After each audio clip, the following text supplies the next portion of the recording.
And now it's time for the Salina Post Sports Friday Night Preview with Tyler Henry and Devin Hanney. Welcome back in here on the Salina Post Sports Friday Night Preview Show. Tyler Henry joined here by Devin Hanney as we are in the thick of it now. It's the quarterfinal round of state tournaments all across the state of Kansas. And Devin, the Friday night lights have never been brighter. It's been really fun to kind of keep an eye on all of these brackets. We'll get into every single division of high school football, but it's getting to that point where if you're still playing at this point in the year, you are undoubtedly one of the best teams in the state of Kansas. Yeah, what the state refers to as the sectional round are for people like me and you, 8 teams left in each classification. So really, when you look at the brackets, there are 4 teams in the East, 4 teams in the West. And yeah, getting down to it, again, the state championship weekends, depending on what class you're in, are scheduled for either Black Friday or the next day, Saturday. Those are the 2 days after Thanksgiving. So Stone also, don't overlook the fact of a change of venue this year. You're having classifications of all 6-man and 8-man football that will take place in Greensburg this year. You will also have the smaller classes of 1A, 2A, and 3A all in Hutchinson, and 4, 5, and 6A will be in Emporia this year. Absolutely. Well, in our area, teams, for the most part, have already been eliminated. We had 11 teams coming into the regular season. We're down to just 1. And with that, let's go ahead and take a look back to last week. It was the second round of the playoffs. We had 2 teams that were still in. And boy, just a weird game that took place down in Brookville at kind of the Brookville Municipal Swimming Pool. By the time that game was over, Madison ends up beating El Saline 14-12. But hey, you just get the feeling if that was played on a normal dry day, that's probably a game that El Saline takes handily. But weather kind of became the great equalizer. We saw pictures of that field, Devin. It was not a pretty playing surface, to say the least. Yeah, it wasn't. And that's just unfortunate. Anytime you have that type of situation that, affects games this time of year, and you feel bad for the kids, you feel bad for the coaches because they put all of their time and effort into having great seasons. And that's what El Saline was having. And then to have it come apart on that. And I know it's easy to say that, both teams played in the same conditions, but style of play has a lot to do with that too. If it affected one team more than the other just because of the style that they played, that's unfortunate. I think that's too why the administration at Southeast of Saline and also the fortunate partnership they've been able to have with Kansas Wesleyan has just kind of worked out. It's not for Southeast of Saline. It's, more for both teams. Last week when Norton agreed to play at Kansas Wesleyan at Graves Sports Complex, it's just for both teams. It's for a better product on the field. It's for a better game. And with the rain that we had during that Southeast of Saline game, I could not imagine playing that on a natural grass field, especially when it rained pretty much all night Thursday night and then all day Friday. But Southeast was fortunate to be will to move that game to Kansas Wesleyan. El Saline, of course, chose to stay at home or had to stay at home. Not sure what the circumstance was there, but yeah, that field will probably never be the same. Yeah, well, and you walk me right into my next point. Southeast of Saline, instead of having to play on a muddy surface, they had a chance to come into Salina. They played on the campus of Kansas Wesleyan, proud sponsor of this show, and they were able to knock off Norton confidently 34-7. They get the victory over the Blue Jays and advance to the quarterfinal round this week. So like we said, normally this is the part of the show where we kind of break down what's coming up here for our area teams, but with so few teams left in the state of Kansas, we wanted to give you guys just kind of a quick sneak peek at every single team that is still playing and just take a look at where these brackets are remaining. We'll start at the top. We'll work our way down to the bottom from biggest to smallest. Devin Hanney, it's also interesting to look at where things are at here. Most of the defending state champions are still in play, including Gardner Edgerton, your defending 6A state champions. They come in at 9-1. They take on Blue Valley Northwest. You've also got Blue Valley West at 9-1, taking on Shawnee Mission Northwest. And then at the bottom of the bracket, one of the only undefeated teams left in 6A in 10-0 Derby will take on Wichita East, and then Manhattan at 10-0 taking on Wichita Northwest. They lost to Manhattan earlier in the regular season, 38-17. Anything from that 6A bracket that kind of pops off the page at you when you take a look at the landscape there? 6A, as typically, is top heavy. I mean, when you look at it, you have teams like Manhattan, like Gardner, Edgerton, Derby. It's top heavy. So now we're finally getting to the point where those teams are playing each other. And 6A is going to be fun this year. You sit there, you probably want to pick Derby, but there's nothing saying that a team like Manhattan or Gardner, Edgerton can knock them off, along the way. So 6A is going to be entertaining the next couple weeks. It certainly will be. And we move on down to 5A, where I think, personally, the best game in the entire state of Kansas will be played. Let's start at the bottom of the bracket, though. Hayes at 6-4. They will play Hutch at 8-2. The winner will move on to get either Goddard Eisenhower at 8-2 or Topeka Seaman at 8-2. But, where I really turn my eyes to is the top half of that bracket. You've got Blue Valley North, a team that comes in at 3-7 because they played mostly 6A teams, against, oh, hey, look, St. James Academy, a team that comes in at 5-5 because they played mostly 6A teams earlier this season. But the game of the week, and possibly one of the best games in the state of Kansas, Devin Hanney, St. Thomas Aquinas, 10-0, defending 4A state champions, against Mill Valley, 9-1, defending 5A state champions. Remember, St. Thomas Aquinas had to jump up a division here this year. That's a battle of defending state champs in the quarterfinal round early in the playoffs. Yeah, early on in the bracket, so to speak. I mean, we are still kind of early for that type of matchup. Mill Valley 6 in a row in Class 5A. I'm always a firm believer you're the champs until you're not anymore. Right now, they are the champs. So that would be a fun game to keep an eye on as the night goes along. Moving on down to Class 4A, we've got Lansing, who comes in at 6-4 at the top of the bracket. They will take on Tonganoxie, who checks in at 7-3. Tonganoxie knocked off Lansing 14-13, just a 1-point victory back in the regular season. That will be fun. Then you've got another team that, again, they do this every single year. Bishop Miege comes in at 3-7, but they played against mostly 5 and 6A schools. They will take on Chanute, who comes in at 8-2. At the bottom of the bracket, you've got a 9-1 Wamego team. And then you've got Buhler at 8-2. And at the very bottom of the bracket, it's Andover Central, who also played mostly 5A teams, but just kind of shook that off. They are 9-1. They will take on Wellington at 8-2. Devin, it's hard to pick against Bishop Miege or Andover Central. Those are probably the two heavy hitters there. But boy, it'd be really fun to see Coach Moody and Wamego make another run here this year, wouldn't it? Yeah, that Wamego-Buhler game, I think, is probably the best matchup for Class 4A this week. Also, the Wellington Crusaders, they put up a lot of points. I mean, they get after it. So that's going to be a fun one to watch. And as you said, Bishop Miege comes in. They have one win when they enter the bracket. They played all 5 and 6A competition all year long. I've heard some people say they are the favorites to win 4A. Just think about what kind of a challenge that would be, though, playing every single playoff game on the road if you're Bishop Miege this year. So, yeah, 4A, though, I would keep an eye probably on that Wamego game as they go against Buhler tonight. Should be a fun one. We move on to Class 3A, and boy, this is going to be a bloodbath. You look at some of the games that are going on in this bracket. Let's start with Wellsville. They come in 10-0. They had a 35-20 win over Prairie View earlier this season. They will look to defeat 8-2 Prairie View again when the ball goes in the air tonight. The winner of that game will move on to take on either 5-5 Perry-LeCompton, who shocked 9-0 Frontenac. That was the biggest upset, I think, of last week, or a Topeka Hayden team that played mostly 4A schools this year. Their lone loss comes to Wamego. They check in at 9-1. On the bottom of that bracket, Holcomb comes in at 8-2. They play Scott City, who comes in at 9-1. Those two also matched up earlier this year, so it's another revenge match possibly for Holcomb. They lost 9-0 at the hands of Scott City, but Devin, another early case here for game of the week, maybe game of the year. Andale, 10-0. They play Cheney at 9-1. Remember, Cheney are your defending 3A state champs. They overcame a Wichita Collegiate team that beat them earlier in the year. But here's the number for Andale. They are 71-2 in the last 6 years. Both of those losses came last year to Cheney. Boy, that is going to be, like I said, that's got game of the year potential in Class 3A. You can't help but to watch that game. Just the history, the matchup, the two teams, pretty close proximity. Just outside of Wichita there. That game obviously it deserves all the attention it gets. Keep an eye, though, on the Scott City Beavers. This is a team that almost feels like a team of destiny, if you will. They got a big victory against Teston last week, had a last-second field goal to pull that game out. And the Scott City team is fun to watch. I think they're probably the biggest surprise this year in Class 3A. See if they can continue their run. We will go ahead and take a break. That's a look at your brackets from classes 3 through 6A. But when we come back, we'll break down everything from 2A down to 6-man. That when we return here on the Salina Post Sports Friday Night Preview Show presented by Kansas Wesleyan University.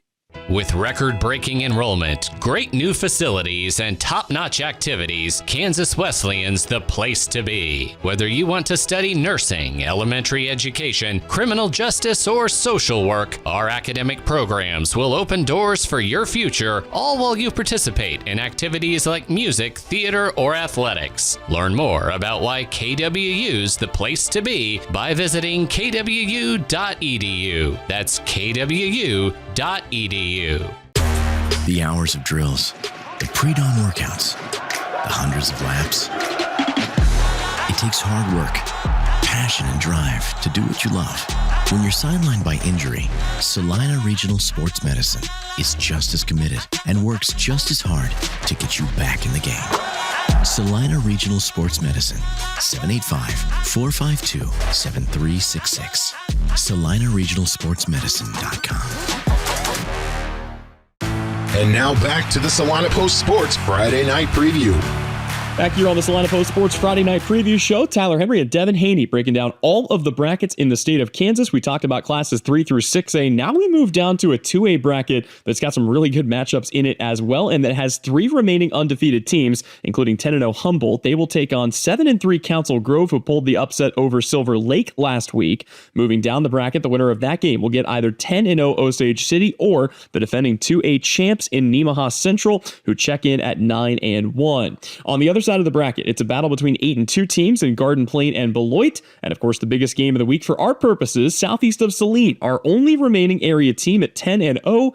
They get a grudge match potentially against the Hoisington squad that knocked them off last year in the 2A playoffs. And Devin, we'll talk more about that matchup, but boy, that is going to be another really fun game, despite what the records might say.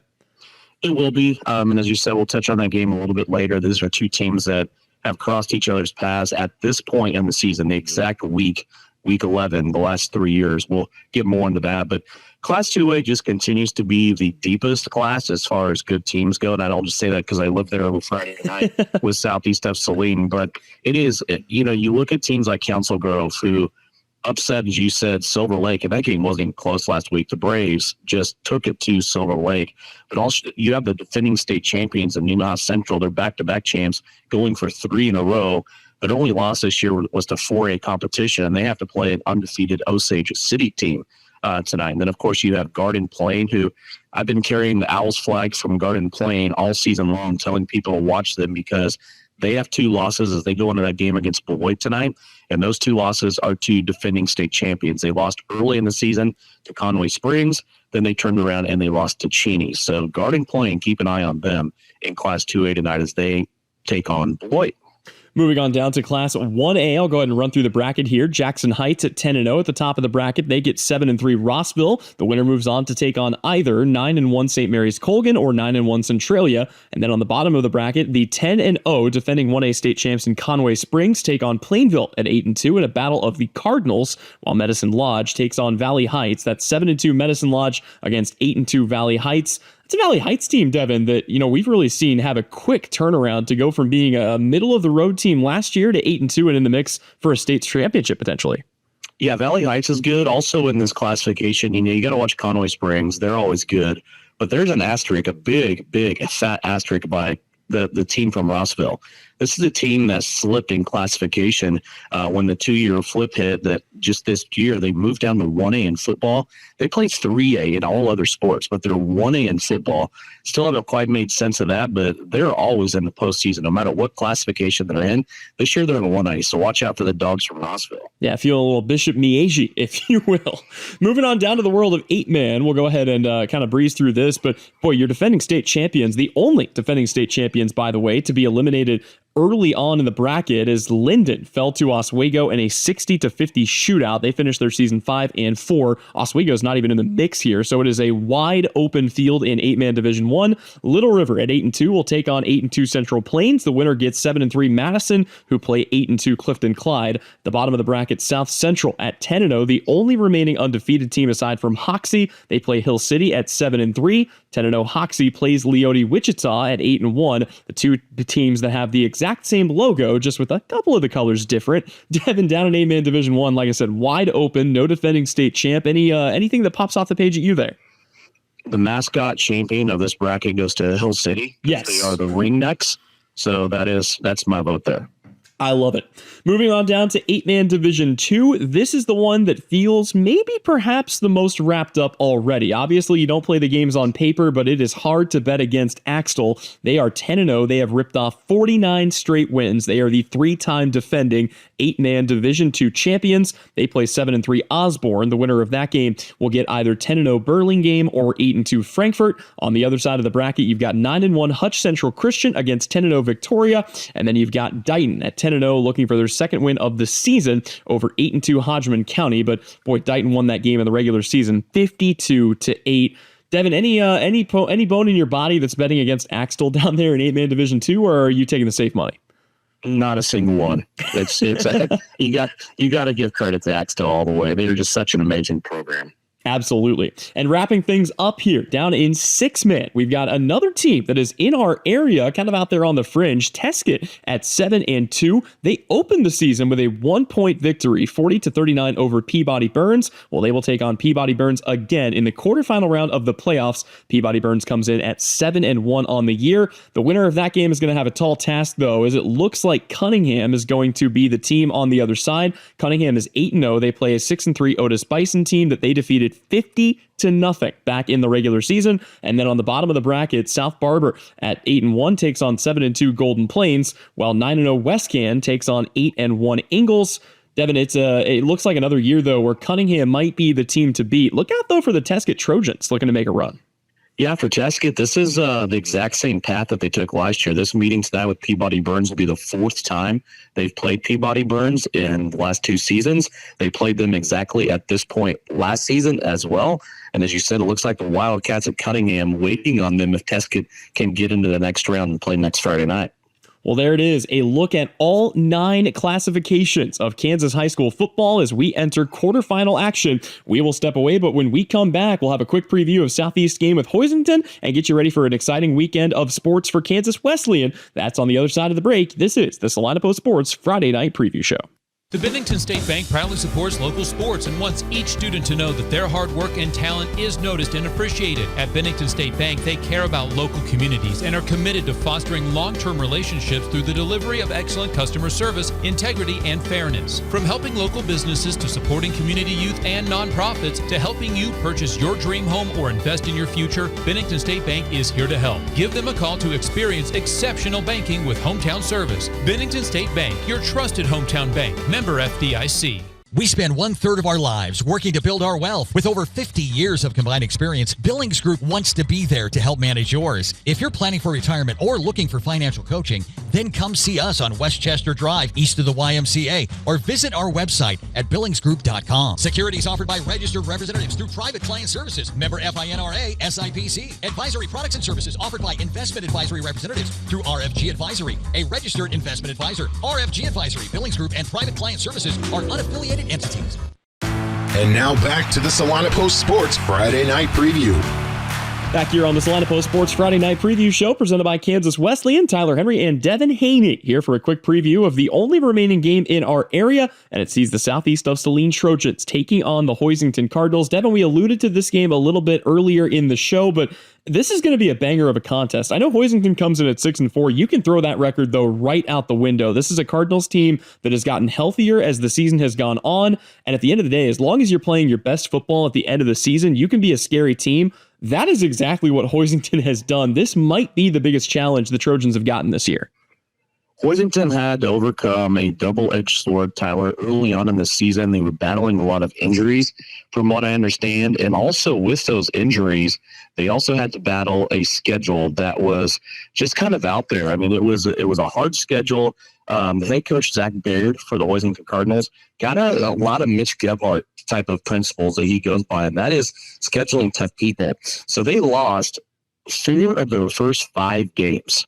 If you can believe that, they lost to Pratt, they lost to Heston and Scott City. Like we said earlier, Heston and Scott City played each other in the 3A playoffs last week, and they also lost to Cheney. So those were 4 of their first 5 games. They start out 1-4. And this is only the second season. Now, Hoisington has experienced 4 losses in a single year. They had another season under Zach Baird in his 11th year at 7-4. This is a program under Zach Baird. They have never known what 5 losses were. They've never had that. So that could happen for the first time in his coaching career, Hoisington, tonight. But under his tenure, they're 105-23. It is one of those programs that you talk about. Hoisington is always in the playoffs. They have never missed the playoffs under Zach Baird. And this is a challenge for Southeast of Salina. As I said earlier, they have played now in this exact same week, week 11. This will be the 3rd season in a row. If you go back to last year, of course, it was a banger. Southeast got up to a slow start. Hoisington gets the 49-42 victory in a shootout. One thing I remember about that game, Southeast of Salina was battling a lot of injuries on their defensive side. They were kind of patching some holes and just kind of making things get by. And they couldn't stop Hoisington. They just could not get them off the field. They couldn't force them to punt, and they just couldn't keep up after they got down late. 2 years ago, when Hoisington came to Southeast of Salina, it was a 44-21 victory in 2022. So these are two teams you would think, being kind of similar in size as far as enrollment, also not being that far apart between Hoisington and Gypsum. You think they play a lot, but they just don't. This will only be the 8th time in the school's history they've played each other.